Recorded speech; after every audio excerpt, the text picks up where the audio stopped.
All right, want to make a video update. So I've been doing the $10 a day with the Bitcoin. So $70 a week, 7 days a week, $10 a day. So what I decided to do as of today is now I want to do $100 a week. So I did the math. It comes out to about $14.28 per day, something around that. So I'm going to be doing that starting Monday. Let's see what day Monday is on. Monday, April 17th. So I'm gonna finish this week off. Finish this week out. Doing the $10 a day. Starting Monday, 17th. I've already made the change in my Robinhood. So it'll be $100 beginning on Monday, the 17th. So in order to do that, I freed up $30 in my budget. So it's not really coming out of any extra money. It just I freed up some money in my budget so I can do it. And although Bitcoin has been taken off as of the past week, with the bank failures, the weakening of the dollar, things of that sort. It's not really the reason why I'm doing it. I just was looking at it more like, what? $100 is just like a solid number. You got 70, but it's like an extra $30 to make it 100. People always like to say keep it 100, things like that. So I just feel like with 100, it's almost like 100% completion type stuff. So that's really the reason why I'm doing that. But I think the timing of what Bitcoin is doing right now with is rallying and things of that sort is good timing. So so I look forward to that. $10 a day. I started out, many of you guys know that since I've been doing this, started out doing actually $2.50 a day, because at the time, beginning of the year, which it still is the beginning of the year, but back in January, February, I was doing $35 a week. But what I was doing was I was taking $5 a day, dividing that to $2.50 for Bitcoin and $2.50 for Ethereum. I stopped doing that because I started looking. I was like, you know what? Obviously, Bitcoin is the stronger crypto.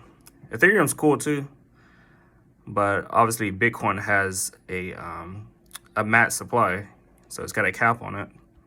Whereas Ethereum, they do have the burning feature now, but still it doesn't have a max cap on it or max supply. So I was like, so what I did at that time, the $2.50 that I had in Ethereum, the $2.50 that I had been investing in Ethereum up until that point, I took all those proceeds, sold all the Ethereum, put it into Bitcoin. Then I started doing $5 a day. And up until maybe about a month ago, a couple weeks back, with just only Bitcoin now, I bumped it up to $10 a day. So instead of doing $35 a week, $5 a day in Bitcoin, I moved it up and started doing $10 a day at $70 a week. So kind of goes back to the whole cup of coffee thing, $5 cup of coffee, if you're a coffee drinker or whatever. So now at $10 a day, it's like equivalent to like having 2 cups of coffee. If you go out to like your Starbucks or whatever it costs. I don't drink coffee, but I get the concept. So that's been working great too. Think about it. Before you're doing $35 a week, then you bumped it up. Now you're doubling that, $70 a week. And now that's been going great. And now I'm just gonna do $100, and I'm just gonna be extra $30. That'll be going towards it. So it's been a lot of recent changes and things of that sort, but it's always the same goal, and that's to invest So if I do sell or free up something from another asset, I just continue to invest and push it into another asset class. Now, as far as the silver, I did mention about selling silver a week or so ago. Now, I know I said before that usually I don't like to sell an asset to buy a liability, but I will less than $1,000 left on my car, and I took that silver money and paid that bad boy off. So that feels good now, you know, that I cleared up that debt. Would I have normally did something like this? No, but I feel like it was so close to the end. It's like, man, let's just go ahead and pay this thing off, free up this debt, and free up some cash, you know. So I'm satisfied with that decision.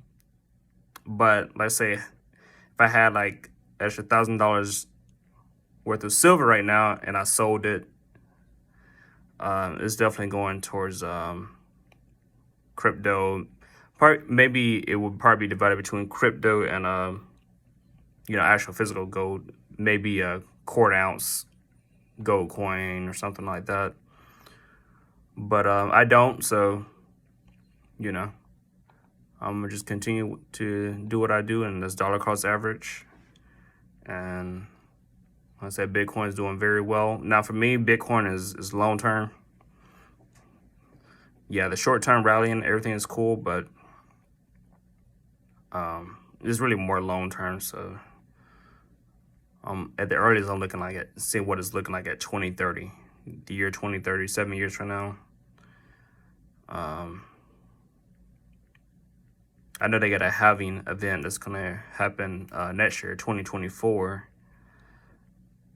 So I think that's gonna do a whole lot. Then 2028. So you got 2 more halving events before 2030. So like I said, for me, it's just like you know, I'm not throwing a whole lot of money at it. At least I don't think so. It's just like, you know, staying consistent, you know, not trying to ride the ups and the downs, just dollar cost averaging. That's all I'm doing. So, so I think, you know, going forward, and also as Bitcoin becomes more scarce, as time moves forward, it's going to become more valuable.